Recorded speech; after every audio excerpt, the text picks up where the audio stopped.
The Adventures of Alice in Wonderland, Chapter 1, Down the Rabbit Hole. Alice was beginning to get very tired of sitting by her sister on the bank and of having nothing to do. Once or twice she had peeped into the book her sister was reading, but it had no pictures or conversations in it.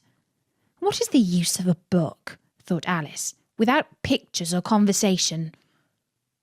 So she was considering in her own mind, as well as she could, for the hot day made her feel very sleepy and stupid, whether the pleasure of making a daisy chain would be worth the trouble of getting up and picking the daisies, when suddenly a white rabbit with pink eyes ran close by her. There was nothing so very remarkable in that. Nor did Alice think it so very much out of the way to hear the rabbit say to itself, oh dear, I shall be late."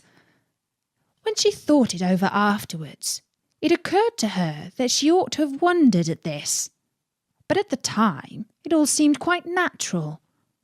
But when the rabbit actually took a watch out of its waistcoat pocket and looked at it and then hurried on, Alice started to her feet. For it flashed across her mind that she had never before seen a rabbit with a waistcoat pocket or a watch to take out of it, and burning with curiosity, she ran across the field after it, and fortunately was just in time to see it pop down a large rabbit hole under the hedge. In another moment, down went Alice after it, never once considering how in the world she was going to get out again. The rabbit hole went straight on like a tunnel for some way, and then dipped down suddenly, so suddenly that Alice had not a moment to think about stopping herself, before she found herself falling down a very deep well. Either the well was very deep, or she fell very slowly, for she had plenty of time as she went down to look about her and to wonder what was going to happen next. First, she tried to look down and make out what she was coming to, but it was too dark to see anything. Then she looked at the sides of the well and noticed that they were filled with cupboards and bookshelves. Here and there she saw maps and pictures hung upon pegs. She took down a jar from one of the shelves as she passed it. It was labelled Orange Marmalade. But to her great disappointment, it was empty.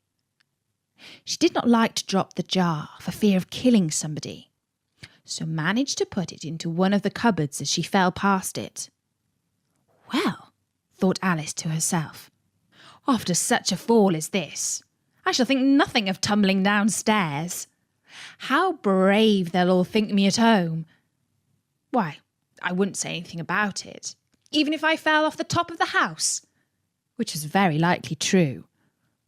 Down, down, down. There was nothing else to do. So Alice soon began talking again. Dinah'll miss me very much tonight, I should think. Dinah was the cat. I hope they'll remember her saucer of milk at tea time. Dinah, my dear, I wish you were down here with me. There are no mice in the air, I'm afraid. But you might catch a bat, and that's very like a mouse, you know. But do cats eat bats, I wonder? And here Alice began to get rather sleepy, and went on saying to herself in a dreamy sort of way, do cats eat bats? Do cats eat bats? And sometimes, do bats eat cats? For you see, as she couldn't answer either question, it didn't matter which way she put it. She felt that she was dozing off, and had just begun to dream that she was walking hand in hand with Dinah, and saying to her very earnestly, Now, Dinah, tell me the truth. Did you ever eat a bat? When suddenly, thump, thump, down she came upon a heap of sticks and dry leaves, and the fall was over. Alice was not a bit hurt, and she jumped up onto her feet in a moment. She looked up, but it was all dark overhead. Before her was another long passage, and the White Rabbit was still in sight, hurrying down it. There was not a moment to be lost. Away went Alice like the wind, and was just in time to hear it say as it turned a corner, "Oh, my ears and whiskers! How late it's getting!" She was close behind it when she turned the corner, but the rabbit was no longer to be seen. She found herself in a long, low hall, which was lit up by a row of lamps hanging from the roof. There were doors all around the hall, but they were all locked, and when Alice had been all the way down one side and up the other, trying every door, she walked sadly down the middle, wondering how she was ever to get out again. Suddenly she came upon a little three-legged table, all made of solid glass. There was nothing on it except a tiny golden key, and Alice's first thought was that it might belong to one of the doors of the hall. But alas, either the locks were too large or the key was too small. But at any rate, it would not open any of them. However, on the second time round, she came upon a low curtain she had not noticed before, and behind it was a little door about 15 inches high. She tried the little golden key in the lock, and to her great delight, it fitted. Alice opened the door and found that it led into a small passage, not much larger than a rat hole. She knelt down and looked along the passage into the loveliest garden you ever saw. How she longed to get out of that dark hall and wander about amongst those beds of bright flowers and those cool fountains. But she could not even get her head through the doorway. And even if my head would go through, thought poor Alice, it would be of very little use without my shoulders. Oh, how I wish I could shut up like a telescope. I think I could, if I only knew how to begin.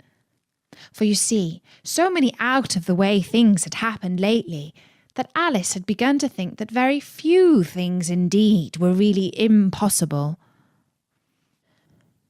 There seemed to be no use in waiting by the little door, so she went back to the table, half hoping she might find another key on it, or at any rate a book of rules for shutting people up like telescopes. This time she found a little bottle on it, which certainly was not here before, said Alice. And round the neck of the bottle was a paper label with the words "Drink Me" beautifully printed on it in large letters. It was all very well to say "Drink me," but the wise little Alice was not going to do that in a hurry. "No, I'll look first," she said, "and see whether it's marked poison or not." For she had read several nice little histories about children who had got burnt and eaten up by wild beasts and other unpleasant things, all because they would not remember the simple rules that their friends had taught them, such as that a red-hot poker will burn you if you hold it too long, and that if you cut your finger very deeply with a knife, it usually bleeds. And she had never forgotten that if you drink much from a bottle marked poison, it is almost certain to disagree with you sooner or later. However, this bottle was not marked poison, so Alice ventured to taste it, and finding it very nice, it had in fact a sort of a mixed flavour of cherry tart, custard, pineapple, roast turkey, toffee, and hot buttered toast. She very soon finished it off. "What a curious feeling," said Alice. "I must be shutting up like a telescope." And so it was indeed. She was now only 10 inches high, and her face brightened up at the thought that she was now the right size for going through the little door into that lovely garden. First, however, she waited for a few minutes to see if she was going to shrink any further. She felt a little nervous about this. "For it might end, you know," said Alice to herself. in my going out altogether, like a candle. I wonder what I should be like then. And she tried to fancy what the flame of a candle is like after the candle is blown out, for she could not remember ever having seen such a thing. After a while, finding that nothing more happened, she decided on going into the garden at once. But alas for poor Alice! When she got to the door, she found she had forgotten the little golden key, and when she went back to the table for it, she found she could not possibly reach it. She could see it quite plainly through the glass, and she tried her best to climb up one of the legs of the table, but it was too slippery, and when she had tired herself out with trying, the poor little thing sat down and cried.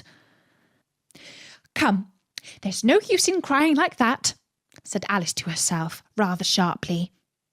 "I advise you to leave off this minute." She generally gave herself very good advice, though she very seldom followed it. And sometimes she scolded herself so severely as to bring tears into her eyes. And once she remembered trying to box her own ears for having cheated herself in a game of croquet she was playing against herself. For this curious child was very fond of pretending to be two people. But it's no use now, thought poor Alice, to pretend to be two people. Why, there's hardly enough of me left to make one respectable person. Soon her eye fell on a little glass box that was lying under the table. She opened it and found in it a very small cake, on which the words "Eat me" were beautifully marked in currants. "Well, I'll eat it," said Alice, "and if it makes me grow larger, I can reach the key, and if it makes me grow smaller, I can creep under the door. So either way I'll get into the garden, and I don't care which happens." She ate a little bit, and said anxiously to herself, "Which way? Which way?" holding her hand on the top of her head to feel which way it was growing. And she was quite surprised to find that she remained the same size. To be sure, this generally happens when one eats a cake. But Alice had got so much into the way of expecting nothing but out-of-the-way things to happen that it seemed quite dull and stupid for life to go on in the common way. So she set to work, and very soon finished off the cake. And that was the first chapter of Alice in Wonderland.